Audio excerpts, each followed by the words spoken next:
Responsibilities और privileges, ये दोनों ऐसी चीजें हैं जो एक साथ चलती हैं। अगर कोई सिर्फ प्रिविलेजेस ही एंजॉय करना चाहे तो एक समय ऐसा आएगा कि उनकी एंजॉयमेंट खत्म हो जाएगी। ये बिल्कुल उस बाल्टी की तरह होगा जिससे पानी निकालने के लिए आपको पहले भरना भी होगा। जो प्रिविलेजेस हम एंजॉय करते हैं उसके प्रति हमारी जो जिम्मेदारी रहती है हमें उसे भी समझनी होगी। नमस्कार दोस्तों, अंधेरे के हर पल के बाद उजाले का आना तय है।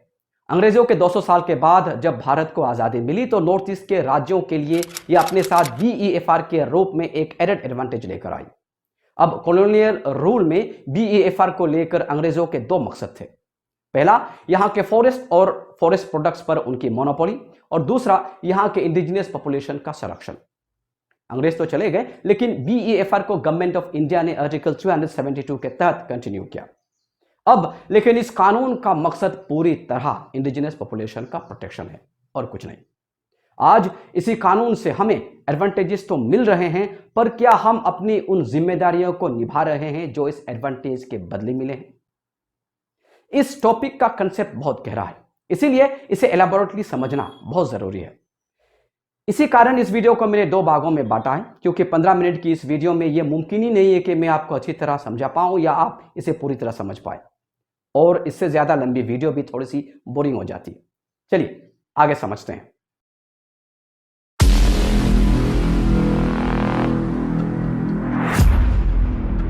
दोस्तों, ज्योग्राफिकल लोकेशन और कल्चरल यूनिकनेस के चलते नॉर्थ ईस्ट इंडिया कई मायनों में कई सालों तक भारत के बाकी राज्यों के तुलना में कटे और पिछड़े रहे।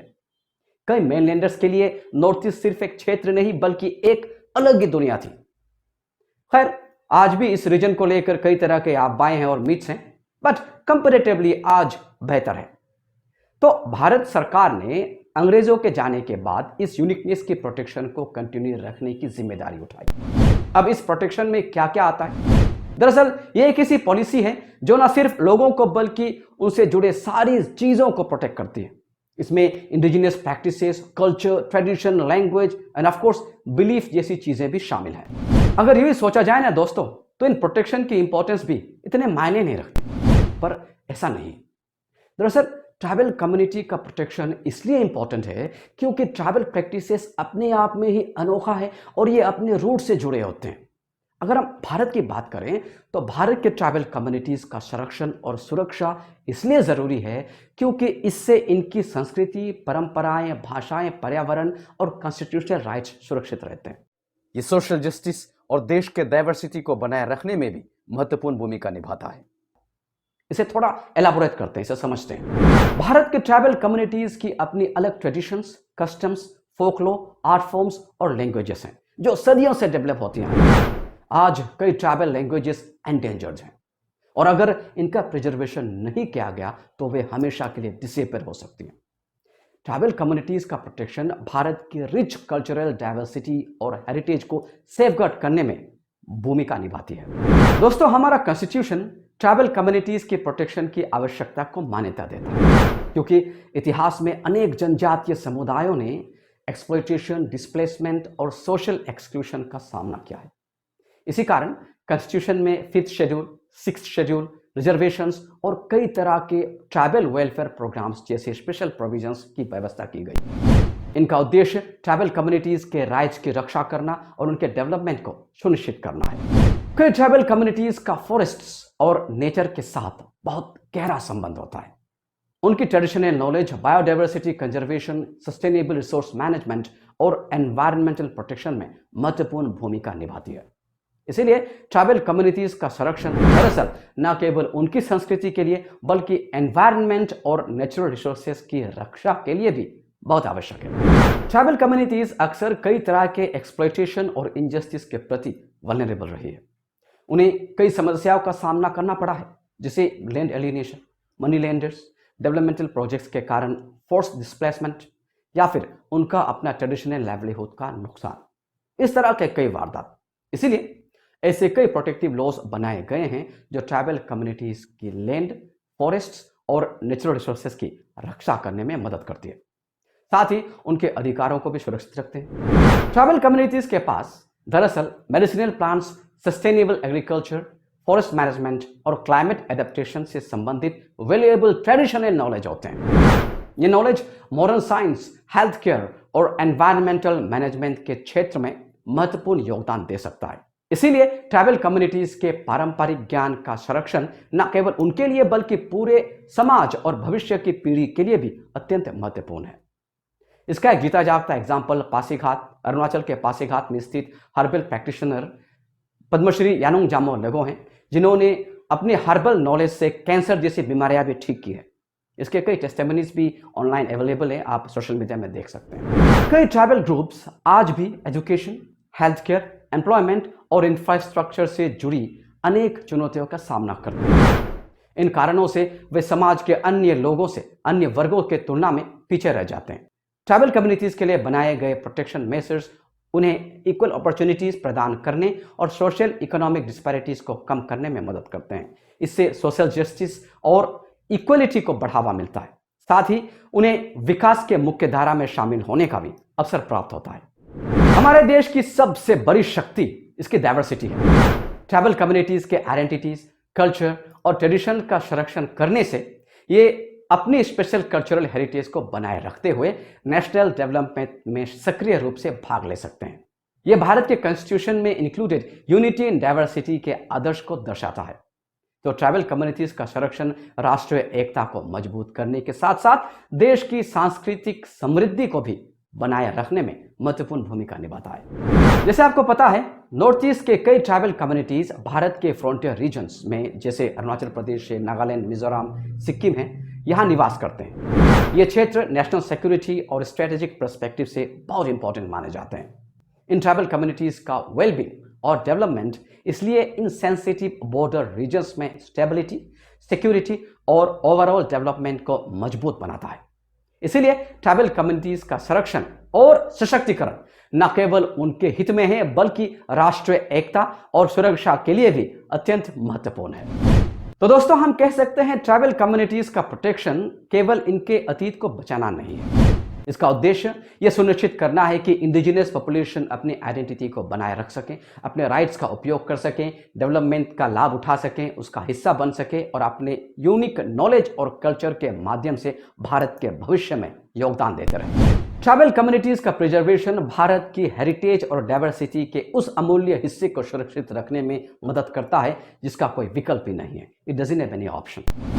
इसीलिए जनजातीय समुदाय की सुरक्षा और उन्नति न केवल उनके लिए बल्कि पूरे राष्ट्र के सामाजिक, सांस्कृतिक और आर्थिक विकास के लिए भी अत्यंत महत्वपूर्ण है। व्हिच मीन्स ट्राइबल्स का संरक्षण सिर्फ अपने लिए नहीं बल्कि पूरे देश के लिए मायने रखता है। इसीलिए सरकार भी इस बात को गंभीरता से लेती है। लेकिन सरकार प्रोटेक्शन देने के अलावा और कर क्या सकती है? प्रोटेक्शन दे रही है, प्रिविलेजेस प्रोवाइड की जा रही है, फैसिलिटीज दी जा रही है ताकि ये आगे बढ़ सकें। अब ये ट्राइबल कम्युनिटीज पर पूरी तरह निर्भर करता है कि इन प्रोटेक्शन और फैसिलिटीज का ये किस तरह इस्तेमाल करते हैं। हमें यह समझना होगा कि ये जो प्रोटेक्शन और फैसिलिटीज हमें सरकार दे रही है ना, ये इसलिए हमें दे रही है ताकि हम अपनी आइडेंटिटी, ट्रेडिशन और कल्चर को प्रिजर्व कर सके।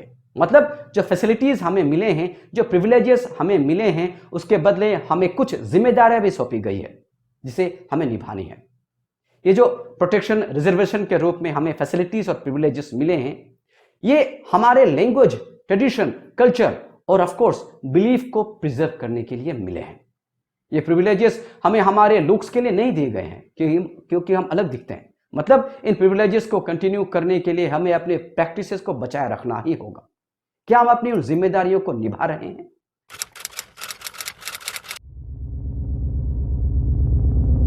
चलिए हम भाषा से ही शुरू करते हैं।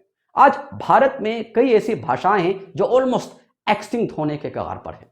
फॉर एग्जाम्पल, अंडमान की भो भाषा, आंध्रा की कोंडा भाषा, तमिलनाडु की पाजे, हिमाचल प्रदेश की माझी, ओडिशा की खारिया थार, यहां तक कि असम की अहोम भाषा भी अब सिर्फ रिलीजियस टेक्स्ट और मैन्युस्क्रिप्ट में ही देखी जा सकती है। मेघालय में भी एक रूगा ट्राइब की अपनी भाषा हुआ करती थी, लेकिन अब रूगा बोलने वालों ने खासी जैसी मोर डोमिनेंट लैंग्वेज एडॉप्ट कर लिया है और रूगा एक्सटिंक्ट हो चुका है।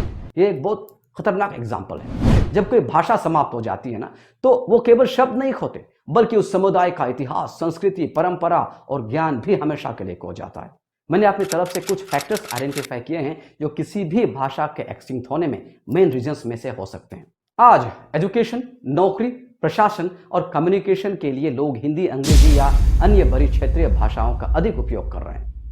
बेहतर अवसरों की तलाश में युवा अपनी मातृभाषा के बजाय इन भाषाओं का ज़्यादा यूज़ करते, इनको ज़्यादा इंपॉर्टेंस देने लगे हैं। धीरे धीरे इसीलिए उनकी अपनी भाषा का महत्व कम होने लगा है। जैसे मैं अभी हिंदी का उपयोग कर रहा हूँ, लेकिन मुझे अपनी भाषा आती है। किसी भी भाषा का अस्तित्व तभी तक बना रहता है जब तक माता पिता उसे अपने बच्चों को सिखाते रहते हैं। जब कोई नई पीढ़ी अपनी मातृभाषा बोलना या सीखना बंद कर देती है तो भाषा एंडेंजर्ड हो जाती है। ज़्यादातर स्कूलों में शिक्षा का माध्यम लोकल ट्राइबल लैंग्वेज नहीं होती।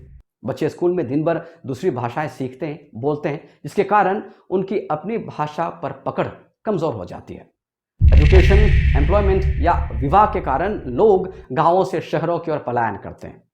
नए वातावरण में उन्हें दूसरी भाषाओं का उपयोग करने का मौका मिल जाता है और समय के साथ वे अपनी मातृभाषा का प्रयोग कम कर देते हैं। समाज में अक्सर बड़ी भाषाओं को अच्छी नौकरी, ऊंचे सामाजिक दर्जे और बेटर इनकम से जोड़ा जाता है। इसी वजह से लोग अपनी ट्राइबल भाषाओं का कम उपयोग करने लगते हैं और धीरे धीरे उसे भूल भी जाते हैं। मुख्यधारा के समाज के साथ लगातार संपर्क में रहने से कई समुदाय धीरे धीरे उसकी भाषा, संस्कृति और जीवन शैली को अपनाने लगते हैं। इस प्रक्रिया में उनकी अपनी भाषा का प्रयोग कम हो जाता है।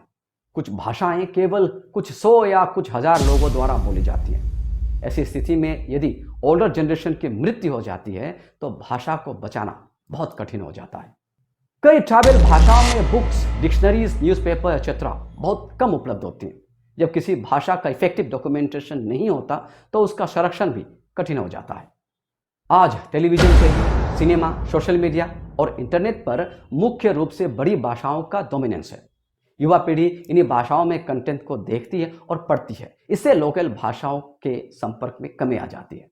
मिक्स मैरिजेस में परिवार अक्सर एक सामान्य भाषा का उपयोग करते हैं, कॉमन लैंग्वेज का। जैसे माता पिता अगर अलग अलग भाषाएं बोलते हो तो वे कम्युनिकेशन के लिए एक कॉमन लैंग्वेज का इस्तेमाल करते हैं और ऐसे में बच्चों को अपनी भाषा सीखने का अवसर कम मिल जाता है।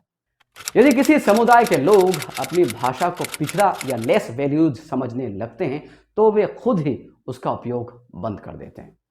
ये सोच भाषा के एक्सटिंक्शन का एक बहुत बड़ा कारण बन सकता है। जैसे बिग डैम्स हैं, माइनिंग प्रोजेक्ट्स हो, रोड कंस्ट्रक्शंस हो या डिफॉरेस्टेशन हो, इन जैसी गतिविधियां ट्राइबल कम्युनिटीज को उनके पारंपरिक क्षेत्रों से डिसलोकेट कर सकती हैं। इससे उनकी सांस्कृतिक परंपराएं और भाषा दोनों प्रभावित होती हैं। ग्लोबलाइजेशन ने दुनिया को जोड़ा है, लेकिन इसके साथ साथ बड़ी भाषाओं का प्रभाव भी बढ़ा है। युवा पीढ़ी अक्सर उन भाषाओं की ओर आकर्षित होती है जिन्हें वे आधुनिकता और सफलता से जोड़ती है।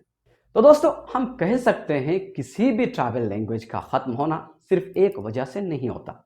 इसके पीछे कई कारण मिलकर काम करते हैं, जैसे for example language shift, modernisation, migration, education policies, economic pressure और नई पीढ़ी तक अपनी मातृभाषा का नहीं पहुंच पाना। हमें यह समझना चाहिए कि भाषा सिर्फ बातचीत करने का एक माध्यम नहीं है। भाषा किसी भी समुदाय की आइडेंटिटी, कल्चर, ट्रेडिशन, हिस्ट्री की एक प्राइसलेस ट्रेजर होती है। जब कोई भाषा समाप्त हो जाती है ना, तो इसके साथ उस समुदाय की अनगिनत कहानियां, फोक टेल्स और कल्चरल हेरिटेज का एक महत्वपूर्ण हिस्सा भी हमेशा के लिए खो जाता है। इसीलिए हम सभी की जिम्मेदारी ये रहनी चाहिए कि हम अपनी भाषा को बचाने में आगे आए। हमें इन भाषाओं को बोलना, सीखना, सिखाना और आने वाले जनरेशन तक पहुंचाने की जिम्मेदारी उठानी होगी ताकि हमारी सांस्कृतिक विविधता सुरक्षित रहे। तो हमारी कई जिम्मेदारियों में से एक जिम्मेदारी है हमारी अपनी भाषाओं को बचाए रखना, इससे एक्सटिंक्ट होने से बचाना। आज सोच के देखिए, कई ट्राइबल घरों में इंक्लूडिंग अरुणाचल प्रदेश कितने लोग अपनी इन भाषा को प्रिजर्व करने की इस बात को सीरियसली लेते हैं और अपने बच्चों को अपनी ट्राइबल लैंग्वेज सिखाते हैं। अगर आपकी भाषा गई तो आपका कल्चर, ट्रेडिशन और बिलीफ अपने आप खत्म हो जाएगा। हम अगली वीडियो में इस डिस्कशन को आगे ले जाएंगे और हमारी जिम्मेदारियों से जुड़ी बाकी फैक्टर्स पर भी बात करेंगे। मिलते हैं अगली वीडियो में। जय हिंद।